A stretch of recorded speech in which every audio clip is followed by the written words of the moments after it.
There are 5 key questions every successful business owner asks every day. How can we increase innovation? How can we reduce operating costs? How can we grow our sales and market share? How can we create new products and stay cutting edge? And how can we improve our cash flow? By Monday's Howcanology web app answers all of those questions by empowering your employees to become valuable, producing entrepreneurs. Contact by Monday at 801-225-1600 to learn more about Howcanology.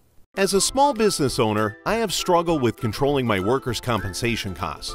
Some of my injured workers have really taken advantage of the system, costing me an arm and a leg, no pun intended. I finally found someone who can help, Summit Risk Management and Insurance. They have saved my company thousands of dollars on my insurance costs and have improved my safety program. I recommend them to any business owner. www.summit-risk.com. That's summit-risk.com. If you own a small business, you've experienced problems with technology. Lost files, server crash, blue screen of death. It always means one thing: an IT nightmare that keeps you from running your business. IT Now keeps those IT nightmares at bay. IT Now is the leading provider of professional IT services for small and medium businesses. Call IT Now today for a free network evaluation, and soon you could be nightmare-free and experience the bliss of things running as they should. 801-562-8778. Phil, your golf game is amazing. Where do you find the time? I've been using ADP for my business, the world leader in payroll services. I manage my payroll, retirement plan, and HR all on my iPad, mobile app, or with a quick phone call. It's easy and really affordable. I'm just so busy. Sounds great. How do I get a quote? Call Dave at 800-422-3705. He's been with ADP here in Utah for 15 years. Thanks. That number was 800-422-3705. Because I'm happy. Clap along if you feel like a room without a roof. Because I'm happy. Clap along if you feel like happiness is the truth. Good morning, Utah small business owners. Welcome to the Small Business Hour with your hosts, Mark Hunter and Chris Brown. It's time for your business to go from small to large.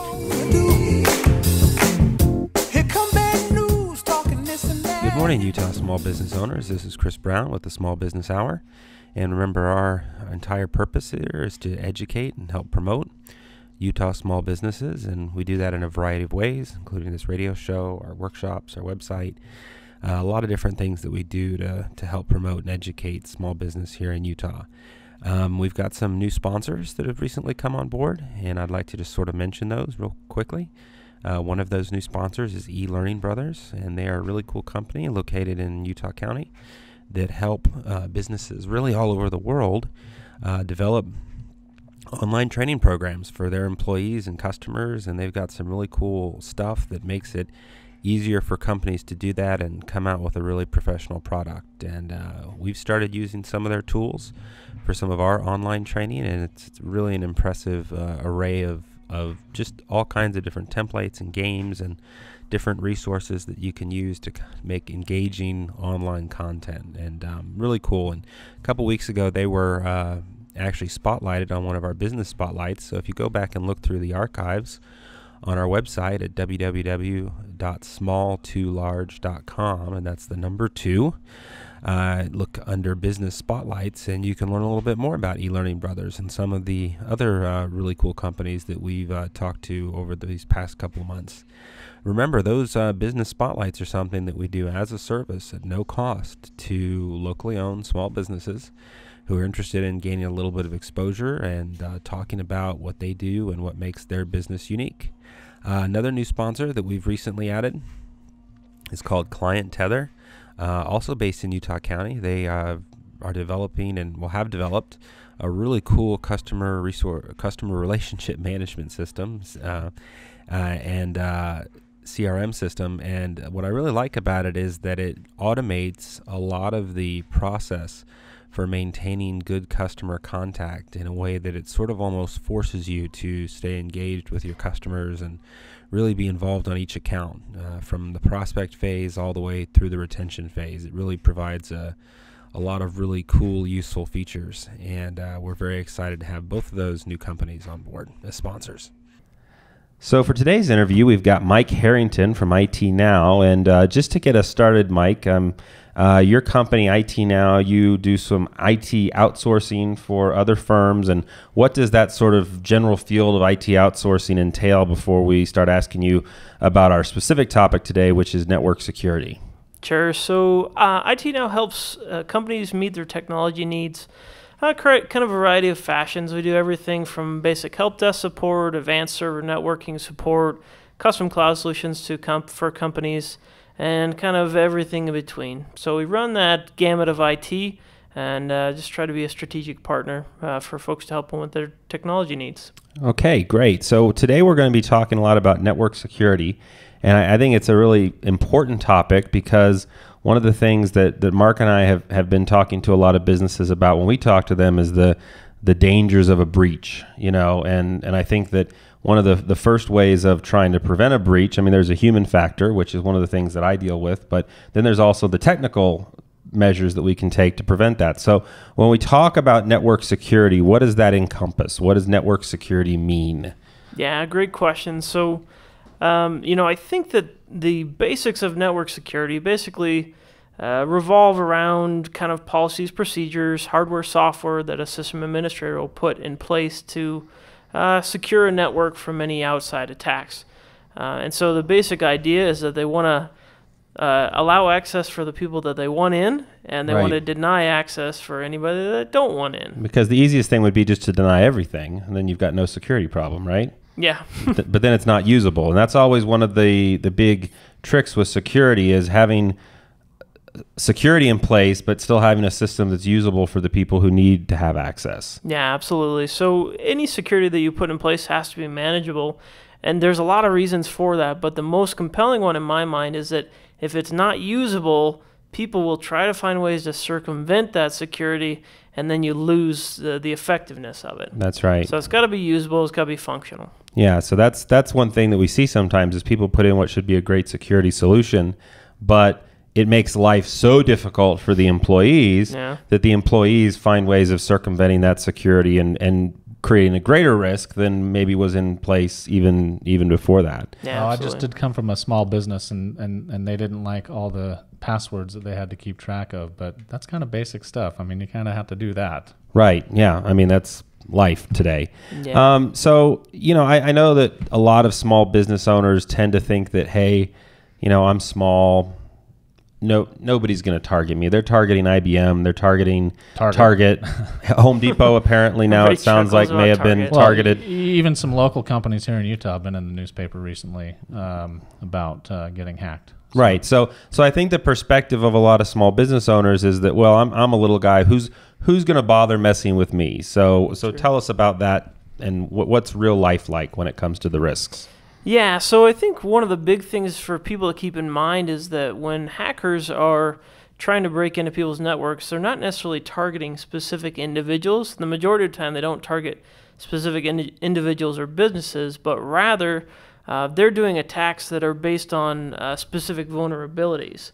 So they have things, automated tools that'll scan the internet for specific security vulnerabilities, and then as soon as they find them, run an executable that exploits on that particular vulnerability. So it's fairly agnostic as far as who it is, but rather they're looking for the way to get in, and they have tools that will scan for those things. So they're looking for an open window, and it could be an open window to the White House, or it could be an open window to the Motel 6, whatever it happens to be. They're looking for the easy access. Yeah, absolutely. And then they'll see what they find on the other side. Yeah, you got it. So okay, so that means that for a small business, while no one may be specifically gunning for you, if you have a vulnerable system, then you can be attacked just by virtue of the fact that you were the guy with the vulnerable system. You got it. So even if you don't have maybe sensitive data on your network, maybe you don't house people's credit card information or personal health information or any other protected information,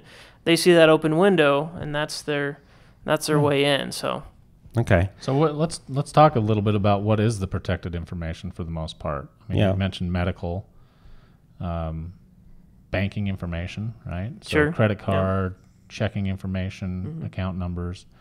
But I would say dates of birth. I would say, Mark, though, that it's even broader than that. I mean, it's easy to say, well, we've got this protected information we need to be concerned about. But every business has stuff that if they lost it would be damaging to their business. Sure. Maybe it's just your QuickBooks information. I actually had a client who was a bond broker who was held hostage by one of these places that Russian gang or whatever holds your information hostage. They couldn't access it until they paid them a ransom. Right. Yeah. And they had to pay the ransom to get their information back. Yeah. So I think, that's one thing, is not to just get hung up on, we've got super top secret stuff. Even if your stuff isn't super top secret, if it shuts down your business when you lose it, then that's a problem. Yeah, it can be a serious problem. And the other thing that people need to keep in mind is that your customers' information, if they have anything that is identifiable where people can recognize them, and it can be a tool for identity thieves to then use that, and you can be liable for damages in those situations too. Sure. So that's another thing to keep in mind. Well, because any of that information is valuable on the black market for them to resell. And so even if you just have their, name, address, and date of birth, that's worth something. Now, if you add it in the social, it might be worth more, but they don't really care. They're going to take whatever they can get. Absolutely. So if we talk about, if we acknowledge, and I didn't want to spend too much time getting to acknowledging that network security is important, but if we acknowledge that network security is important, what are the key elements that a company needs to have in place? Because I think that's one of the big misperceptions is they think, I've got one of the 10 pieces or however many pieces there are, and so I'm protected. What are those key pieces? Well, I think that there's a lot of things that are important, and we should probably bear in mind that every security solution is going to be pretty custom based on who it's being built for, the kind of data that they store, and any regulations that they have on that data, things like HIPAA or PCI, where they have to be compliant for credit card industry, things like that. There's security guidelines that go with those. So we kind of keep that in mind, but boiling it down to some very, very basic kind of essential elements for a small business network security, I would say, one, have a firewall. Make sure you have somebody who knows what they're doing, set it up. Right. Get good antivirus. Make sure that you do that. I would look into intrusion prevention services. Those are a great thing to protect your network. I would kind of review your strategies for external access to your network. And make sure that you have a secure way to externally access your network. And then I would invest in a good spam filter. Those are some very basic guidelines I would suggest. I've got a question for you. So if I remote into my office and I happen to use your company, I do. I'll give you a plug because we use IT now. Oh, thanks. But anyways, so if I use my laptop or my home computer to remote in, we've got these firewalls in place and whatnot. But what if my home computer is hacked and I'm remoting in? How does that work? Sure. So there's a bunch of different solutions. What we typically deploy for our customers, there's a lot of ways to do it. What you guys have in place is called a VPN. There's kind of an encrypted connection that allows traffic from wherever you're accessing it from back to your network. And there's kind of a handshake that happens with the firewall to say, yeah, we can let this guy in, and he's okay. Now, the nice thing about it is that the way that it's done, there's actually a layer of protection between that. It's called an SSL VPN, so a layer of protection from between the machine that you're on and your network. And that makes it so that even if you're at a hotel, maybe somebody slimed that machine in the lobby with some weird malware or whatever. I would not use the machine in the lobby in the first place to access anything sensitive. I think that's one big mistake that people make is that they just trust any random computer that they come across and put in their login credentials and anyway, sorry. Right. I mean, it's much preferable to have, a laptop or something that's company provided that's on your network already. If you're in a situation where you're doing something like that, the way to do it would be through like an SSL VPN or something where there's a layer of security between whatever machine you're on and the network that you're connecting to. So that's what we have in place for you guys, and it helps keep you guys and your sensitive data secure. So let's talk for a minute about some of the more specific pieces that you've mentioned. So let's just sort of start with firewalls, for example, because a lot of businesses, particularly smaller ones, they may just have some like little home office router that they bought at Office Depot or something like that, and they don't really have a true stateful firewall. So what's the difference? So, the thing that's important to remember about a firewall is that it's a security appliance that's put in place to protect your network from these external threats. And one of the things that you see on there, kind of a simplified way to put it would be it's kind of like a strainer, right? So firewalls are always checking these packets of data or packets of information and allowing them to flow or not flow across your network. And, things like a firewall will, if a packet of data is coming and it's marked as a reply, it's indicating that someone internal to the network requested that packet. The firewall will basically check and say, well, did anybody actually request that? If they haven't, then it automatically denies it. And so it kind of strains out the bad, and then you can regulate what comes in and comes out. So, but the key, of course, is to have it properly configured, because if you've got a firewall that has all the ports open, then you don't really have a firewall at all, do you? Right. Yeah. So you really need to have a security professional look at that firewall, configure it. And I give an analogy of, I've seen companies where I go into, they have a very nice firewall that they probably paid a substantial amount of money for, and it's set to the default password that it comes with from the manufacturer. Cisco. Right, exactly. And really, to me, that's like paying to have a bank vault door put in and then not locking it. You leave it wide open. So that same principle. You really want somebody who knows what they're doing. And one of the big issues that I talk to businesses about is when you have these different layers of security, one of the things from a human standpoint is that you don't necessarily want any one person to have all the passwords, because that's one of the ways that you layer security, not just from a technical standpoint, but if you've got lots of technical layers, but then the one disgruntled employee knows all the passwords to everything, then it's easily defeatable. So just a little plug I want to put in there on the human factors. Now, what about antivirus? You got about 2 minutes left in this part of the show, so tell me a little bit about antivirus. There's a lot of vendors out there. Does it make a difference if I just get like home version antivirus versus like a true enterprise product? What's the difference there? Yeah, so a few things to look for there. Most businesses are going to want an antivirus that's centrally managed so that they have some way to track whether their machines are getting updates. Really good antivirus is going to update in real time, and so they'll actually receive new updates throughout the day for virus definitions that allow them to have the most current level of protection. And so, I would look for that. I would look for one that's centrally managed so that you can see at a glance if you're protected or not. And so it helps you, from an administration standpoint, make sure that you're in good shape. It can also kind of give you a heads up if something's going on your network. Yeah. So, you can be warned. I know some of them will send alerts and things like that so that if a machine does get compromised, you can react a lot faster than if these were all just standalone installations. Yeah, absolutely. Also, I was just going to comment too, for businesses that maybe don't have their customers' private information that they should be concerned about protecting, they most likely have employees' private information that they should be concerned about protecting. Yeah. Absolutely. Yeah. I mean, every business has got something that's worth protecting. I mean, and that's, I think, one of the things that a lot of people miss is that they just think that, I'm not a target or I don't have valuable information to a thief or whatever.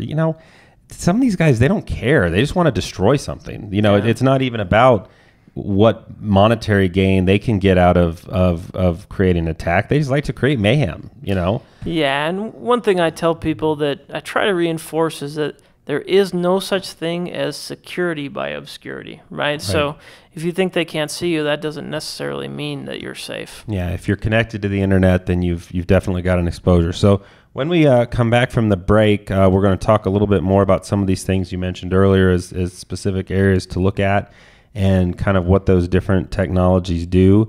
And, particularly I think we want to get into intrusion prevention, because I think a lot of companies don't have anything on intrusion prevention. So we'll be right back. Great.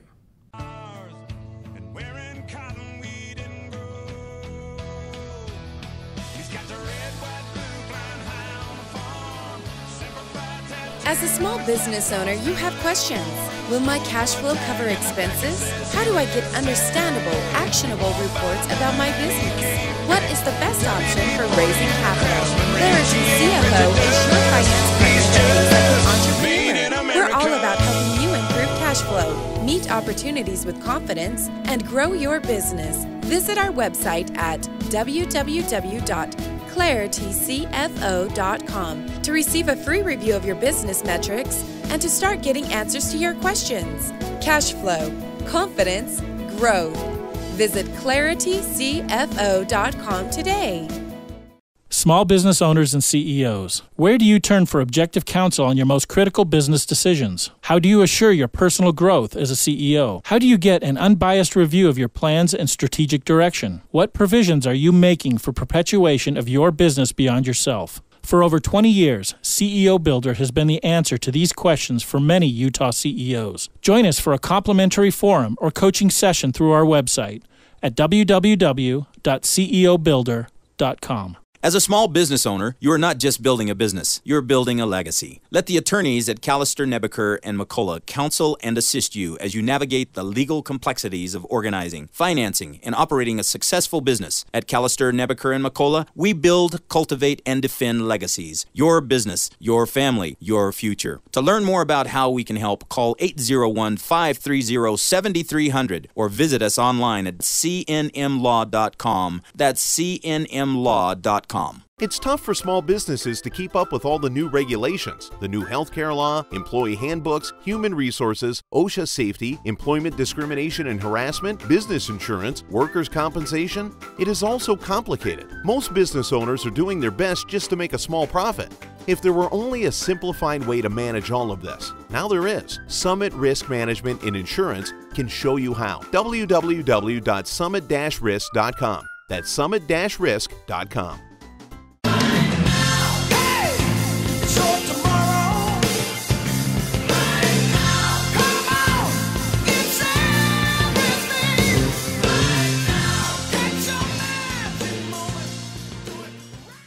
Okay, and we're back with Mike from IT Now. And before the break, we were talking about antivirus. And I wanted to talk a little bit about intrusion prevention because this is something that goes beyond just your traditional firewall that's, like you said, sort of filtering things out and actually looks for signs of an attack. So explain a little bit what intrusion prevention devices do. Sure. So intrusion prevention services, a lot of firewalls will have it built in, or you can basically purchase a license for your firewall that enables that functionality. And basically, a lot of security appliances, a lot of firewalls can detect bad traffic, but they're not really sophisticated enough to do much about it. So intrusion prevention services basically have more sophisticated ways to track bad traffic and block it. And a good example is a common technique that hackers use is called port scanning.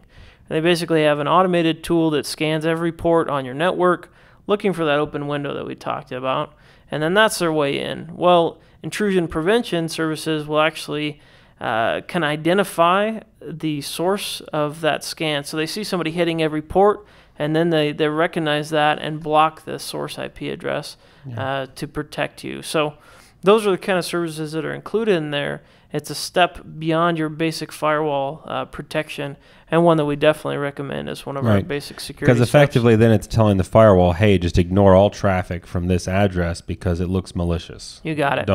Let's not wait till they find an opening. They're doing something weird. Let's try and stop them now. Absolutely. Now, we talked a little bit earlier about remote access, and you mentioned the importance of using a VPN, not just having wide open systems. So anything else on remote access that that's important for people to keep in mind?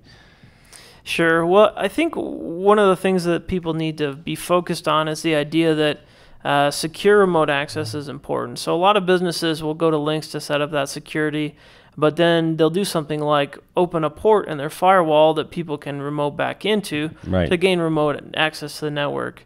And really, essentially, that destroys some of the functionality of the firewall. So you want to keep things as locked down as you can.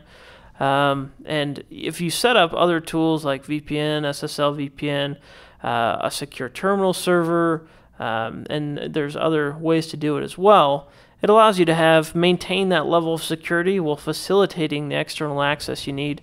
That's really a function of business. I mean, so many businesses are mobile, they got sales guys on the road, they really have to be able to connect back to network resources to do their job. This allows them to function, do what they need to do, but have that security in place at the same time. Right. And just, to let listeners know, when you talk about SSL, you're talking about a type of encryption. Correct. So that traffic that's traveling over the internet is encrypted. Otherwise, if you were just sending it in the clear, like an email message, a lot of people don't realize that email messages are sent completely in the clear by default. Then someone could potentially, grab that data and do something malicious with it. Yeah. I find it fascinating. I'll go into a business and we'll talk about some of this exposure because we actually have insurance products that help companies with cyber liability exposure. But they'll say, oh yeah, we've got a firewall, we've got a good security system, and then as we talk a little further, we come to find out that, as we dig a little deeper, that they send out emails with, banking information to their payroll company or, or that one health insurance applications or, whatever the case may be over the unsecure email. Well, we visited one tech company a while back, and we were talking about these issues. And they said, oh, well, we've got a data center, and the data center is really secure. And I said, okay, great. Well, this building here doesn't seem very secure. Oh, well, we don't have anything here. I'm like, well, let me just ask you a question. How are all these computers here connecting to your data center? And I'm like, so if someone could break into this facility, which didn't even have an alarm, okay, would it get them onto the subnet that all your stuff's on in the data center? And the owner was like, well, I don't really think so. And so he called somebody, and I don't remember what the guy said. You were in the room, Mark, and it was basically, yeah, if somebody got in here, they would totally have access to our data center.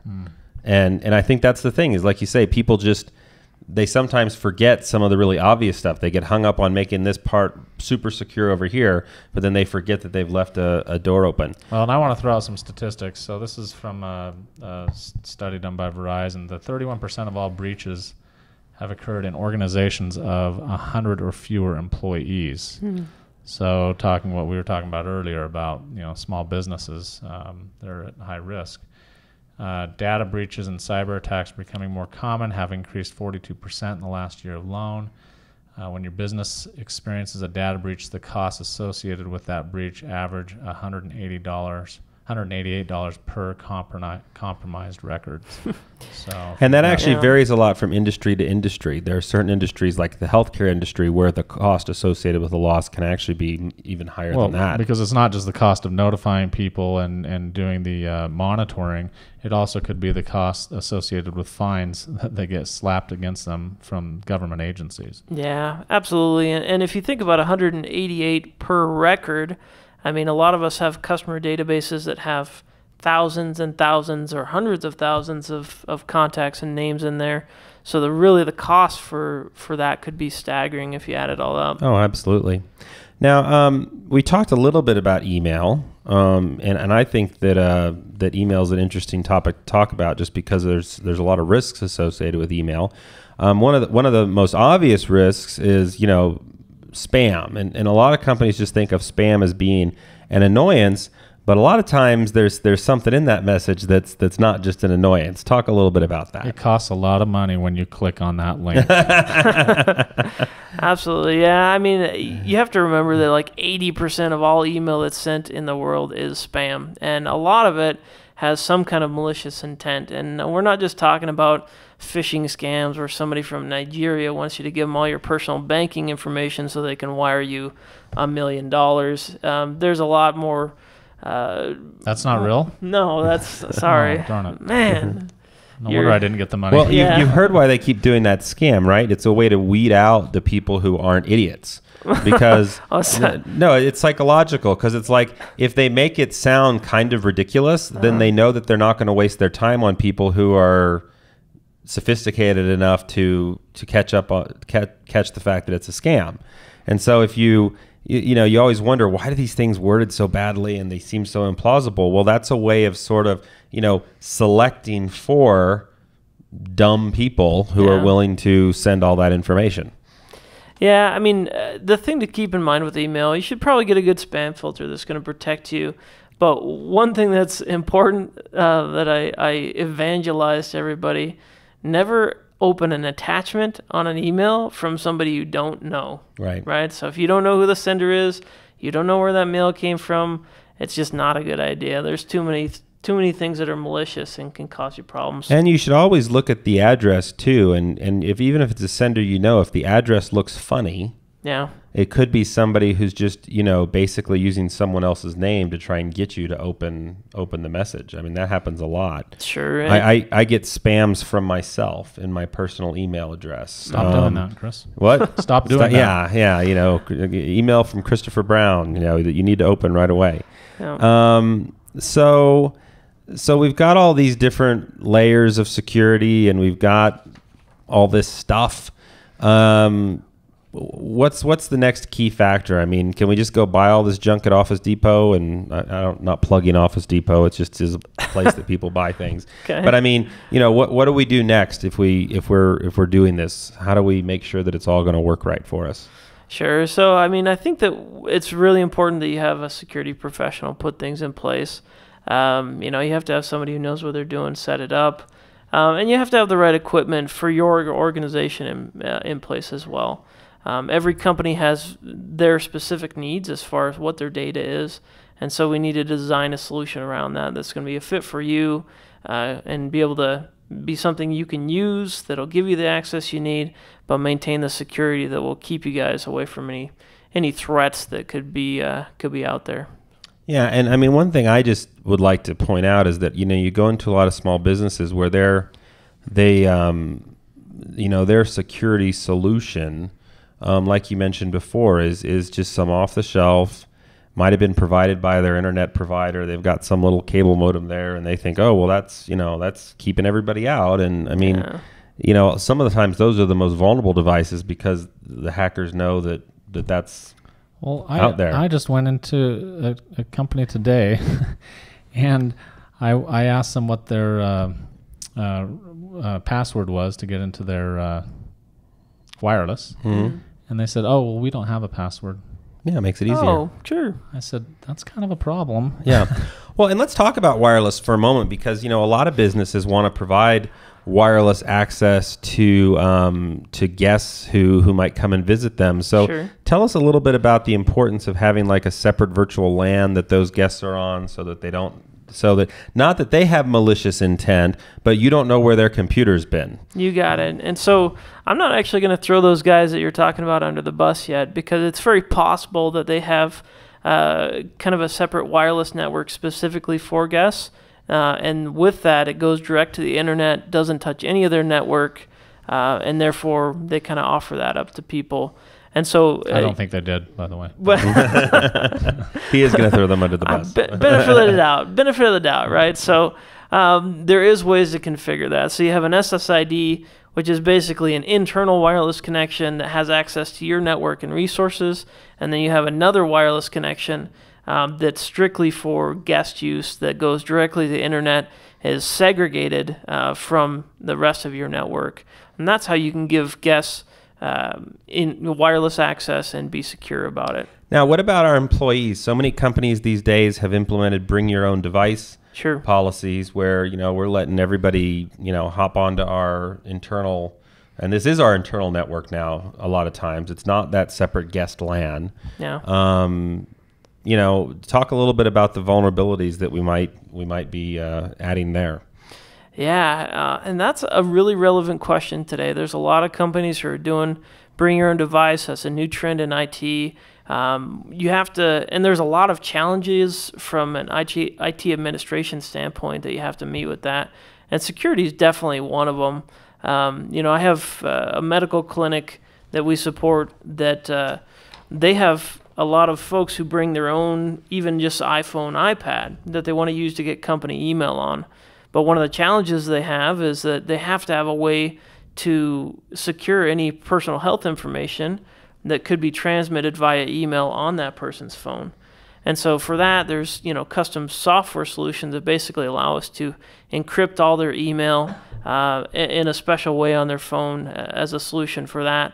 And so there is a solution for everything, but it definitely presents unique challenges that have to be addressed. And I think for most companies, if they're having people bring their own machines, they have an acceptable use policy that goes along with that too, as far as what they can use those machines for, and certain things that have to be in place to add some security to that.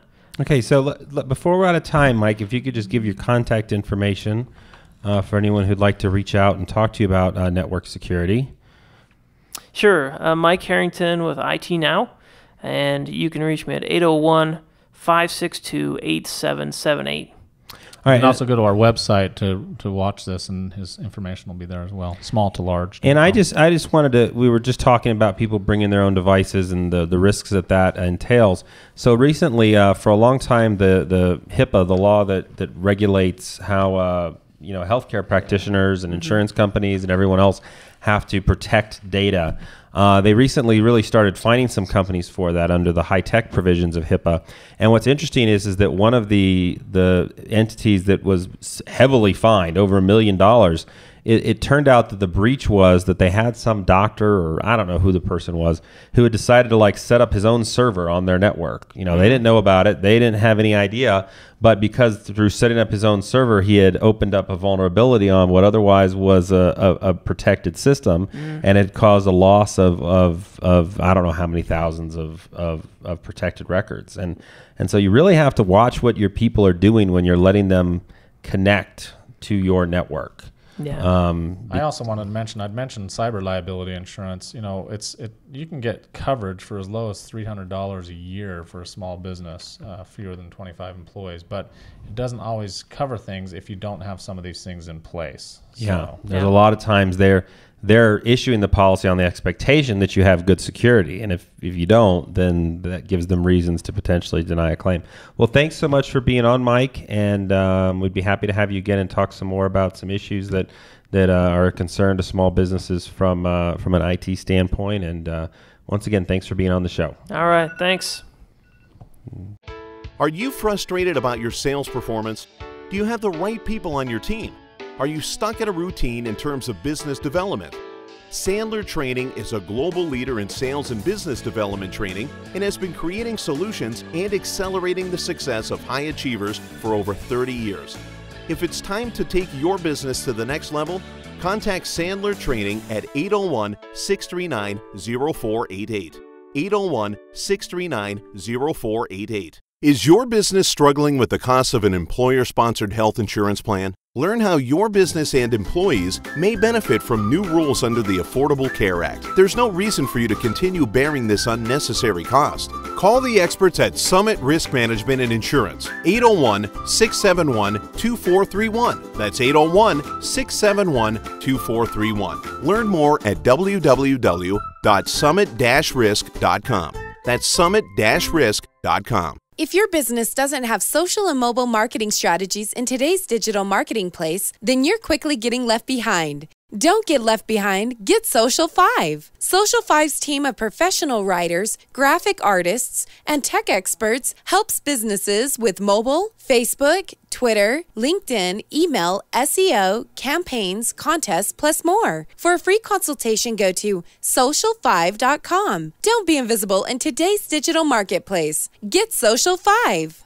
Why is understanding your wealth and managing it important to you? Because you have worked hard to get where you are and you have goals for your future and maintaining your standard of living. At Foresight Wealth Management, we care about providing our clients with impartial advice and solutions that work with their goals in mind. Securities offered through Securities Service Network Incorporated. Investment advisory services offered through Foresight Wealth Management. For more information, call 801-462-2200 or visit at www.foresightmanagement.com. It's time for this week's First Utah Business Spotlight. All right, well, welcome, Kyle. Kyle Colby with Equation Consulting, and you're one of the founders of the company. I am. Right? So how long has your company been around, and maybe give us a little history about what you do and where you came from? Great, yeah. There were 6 of us initially that started Equation Consulting back in 2006.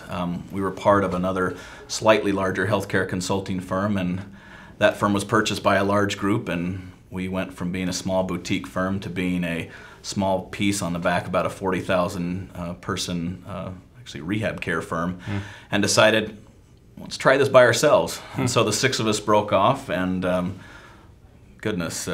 pulled out a second mortgage on the home and funded it for about the first 4 months, and gratefully got some contracts pretty quickly, and we're off and running as a physician healthcare consulting firm. That's great. So what is it that you do for your clients? So our niche in healthcare is really the interplay or the interaction between doctors and hospitals or health systems. So many of our clients are hospitals or health systems that employ a lot of doctors. Today's healthcare environment, we have a lot of what we call alignment going on, where physicians and hospitals are coming together to provide healthcare. And in that process of coming together, there's often a lot of problems that health systems run into, and they find that they're losing a lot of money with their employed physician groups, and that's generally when we get the call to say, help. Well, what are we doing wrong? What can we improve? Why is this business not working for us? And I imagine the margins are getting tighter and tighter for the healthcare industry. Oh, absolutely. Reimbursements are falling. Whether you're talking the government payers or the private payers, everything is coming much tighter. Where we used to be able to run maybe a little fat and happy on parts of the business, that's gone away. And if you're not right on top of everything that's going on, you're going to be running in the red. Okay, so explain the type of client that you have. Who do you work for? Probably 90% of our clients are hospitals. You think of a community hospital type, maybe about 250 beds, maybe employ around... Smaller hospitals. Smaller hospitals. Okay. They employ anywhere from 100 to 250 doctors or so, and are generally, at least began losing money with those doctors and needed to know how to fix that issue. That's probably 90%. We do have several large clients, though. We do a lot of work for the medical school in New Jersey, which is the biggest medical school in the country. Yale School of Medicine and Yale Hospitals and Clinics is one of my clients. Texas Children's Hospital, probably the largest children's hospital in the country. So you're all over the country then? All over the country. In fact, I hate to say it, we probably haven't done work specifically for a Utah client in the last year or so, just how it's gone. So right now I spend most of my time in Texas, Ohio, and New Jersey. Okay. How about outside of the country? Is it mainly just in the U.S.? We've gotten questions about doing some things in England and a few other places, and I've told them I travel enough to not have to go across the pond, so we've kept it at least within the States. Keeps you plenty busy, okay. Yeah. So what problems exactly is it that you're solving? I mean, we talked about, helping to address cutting costs, and what other issues do you look at? Well, healthcare is a business just like any other business. You've got your revenue coming in and you've got your costs coming out, and it's understanding those things. However, if you've ever received an EOB from your doctor... Explanation of benefits. An explanation of benefits, yes. You'll look at that and likely be confused. And so the process of actually billing for services and collecting for services is much, much more complicated in the healthcare environment than it is in most businesses. So a lot of the work that we do is helping them through that very convoluted process to getting paid, analyzing are they being paid appropriately for services, and then helping them fix whatever issues they might have with the revenue cycle process. Do you do negotiations then with the providers, between the providers and the payers? Yeah, so we do come in and work in the negotiation process. We provide a lot of the analytic tools, and we'll also sit down in the negotiation process with the payers and the providers to build out those contracts. So that's one piece that we do. We actually have a product that we use with clients that we call an A10. It's the top 10 economic drivers of a physician practice. And that includes revenue cycle, physician productivity, staff costs, etc., a number of these things. And so when we do an analysis, we look across those 10 drivers and say, okay, here are the 5 that are causing you issues. Let's go after and fix those 5. So do you identify, do you also help them fix those issues that you help identify? Absolutely. So the first piece is to go in and say, okay, you've got a $2 million problem with physician productivity. The next step would be to go in and build the plan with the client on how they're going to fix that, how they can bring more patients into the practices, or how they can help the physicians from a workflow standpoint see more patients to increase the volume in the practices. How do you bring more patients into a practice? That's a great question. It really depends on why you don't have them in the practice. Sometimes a hospital will want to build a service line, say neurosurgery, and you have to have, a certain number of doctors just to provide the coverage for the hospital. Sometimes they'll build that service line and there's really not enough patients in the market to support the physician side of that practice. And so what we do with our data is we put together the hospital side and the physician side, so we can say, okay, you need 3 doctors, maybe you don't have the volume for 3 doctors, and so you're going to show a big red number at the bottom of your physician practice income statement. However, when we pull together all the economics of the downstream revenue into the hospital, neurosurgery makes sense. And so sometimes it's just helping them understand, you're making an investment here, there is a return on that investment over on the other side. Gotcha. And so over time they'll build that and focus in on that area. Exactly. Okay. So tell us about future plans for your company, for Equation. Well, like a lot of folks in the healthcare space, we see the future of healthcare really relying more and more on good data and analytics. And that's either on the economic, the financial side of the equation, or on the clinical side. And so, when you say clinical, is that like patient care or? Patient data. So we think of an electronic medical record. Right. So it's collecting everything from what your cholesterol score is to what your height and weight statistics are to whether you're a smoker or not. And so we collect all this information in an EMR. And the future is taking that clinical data and the economic data and putting it together so that you can build processes around particular patient populations that provide better clinical outcomes, but also better economic outcomes. And so our focus over the last really several years has been building out a series of data tools that interface with all the transaction systems that a hospital will have, and provide them the analytics they need to make better informed decisions about the economic decisions they make, strategic planning, but also we get a little bit into patient care as well to show them these are patient pathways that are more effective than others. Okay. And so obviously the Affordable Care Act has had a huge impact on healthcare and will in the future, but you touched on some of this, but are there other areas, direction of healthcare in general, where you see the industry going? Absolutely, and the Affordable Care Act has had a big influence and will continue to have, whether it gets changed in the future or not. One of those, one of the impacts that it really has had is to create some sort of standards across healthcare, particularly in our environment, which is dealing with the data. And so, say 10 years ago, an electronic medical record could be anything. So if you went to one place, the EMR would look completely different than another place. And so standardizing how that looks from healthcare provider to healthcare provider. And what that enables the healthcare provider to do is to track a patient from one environment to the next environment and to transfer that patient's data. Managing that flow of information is becoming really, really important. So an individual moves from one state to another state, then that transition isn't that difficult. That's the goal. We're not there yet, but that is where we're looking for to bring it so you can have that medical information follow you when you go to a different provider. Or even one specialist to another specialist. Absolutely. How one impacts the other, I guess. Absolutely, sure. Okay, cool. So starting a small business in Utah, what's that been like for you? You mentioned taking out a loan on the house and so forth. So our show is about helping small businesses to better manage their company and grow. And what are your thoughts as far as starting a company here in Utah? Well, one, our experience in the state has been that there's a great pool of people, and that's been probably the thing that's led to our success as much as anything. We've had a very specific and regimented hiring practice, and we found great folks in this area. Like I said, I can't say we all did. I personally took out a second mortgage on my home to fund the business for the first 3 months or so, and then we were, lucky enough to pick up some contracts to move from there.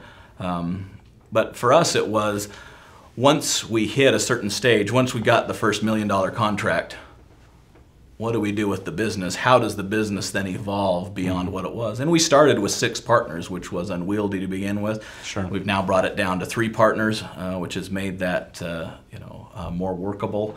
But for us, it was really just jumping off the cliff.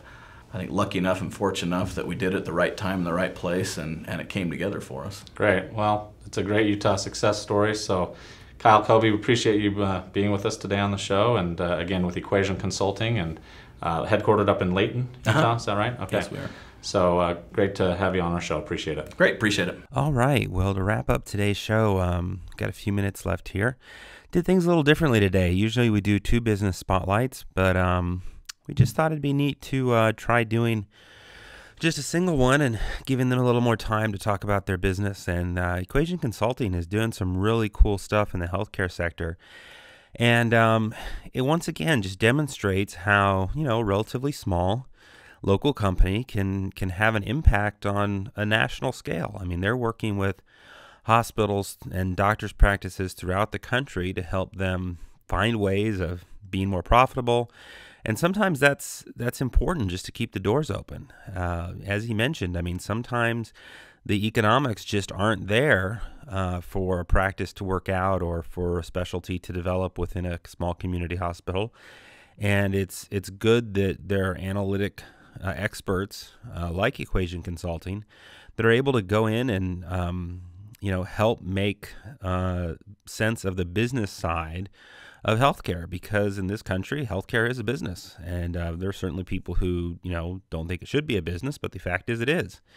And in order for us to have access to care, the people who are taking the financial risk of doing that, whether it's opening a new hospital or a medical practice or hiring a bunch of doctors or whatever the case might be, they have to have some way of recouping that investment and hopefully making a profit so that they can stay around. So I thought that was a really interesting story, and I'm glad we were able to give them a little more time on today's program. Next week we might go back to 2 spotlights. We might do one. We're still working a little bit on the format. We've only been at this for a couple months now, and so we're still trying to dial in exactly what's the best balance between those business spotlight segments and our interview. And on our interview, I think Mike made some really good points. It's so easy to become complacent when it comes to IT security. I've, and Mark and I were talking about this earlier during the interview. I mean, we've gone into companies where they had these really obvious vulnerabilities, and IT infrastructure is certainly not our area of expertise, but we tend to work with companies on a broad array of business and risk management issues, and information technology is certainly one that comes up more and more often. That Verizon study is really pretty interesting, that a significant number of data breaches are occurring at small business. And so if you're a business owner and you have credit card numbers, if you have social security numbers, if you have any of that type of personal information that could be used for identity theft, it's really important that you take the measures to protect that, both from a information security standpoint, but then on top of that, you may want to look into, what are the options in case things do go wrong. And, cyber liability coverage is definitely one of those options. But as we mentioned earlier, you really have to have all the processes and procedures in place, because they're not just going to insure a company that's acting reckless. You've got to have taken the necessary steps to protect that vital information, to prevent intruders, and be able to show that you've acted in a reasonable and prudent manner in keeping that information secure. So those are all really good points. And if you've got sensitive information on your systems, you really need to lock that down and have security both from the outside, because we don't want people breaking into our systems, but also what are the controls that we have on the inside? We don't want employees stealing information. We don't want our customers who we let onto our wireless network sometimes a little too eagerly getting a hold of that information. There's a lot of potential vulnerabilities, and Mike only touched on a few today. So I think it's really important to kind of look at all of that from a very holistic standpoint and recognize that there's this broad array of risks, and what are we doing in each of these areas to keep our information secure and protect our business interests. So that's it for today. Make today a great day, and we'll hope to see you again here next week when we're going to have some more exciting business topics and some special guests. Thanks.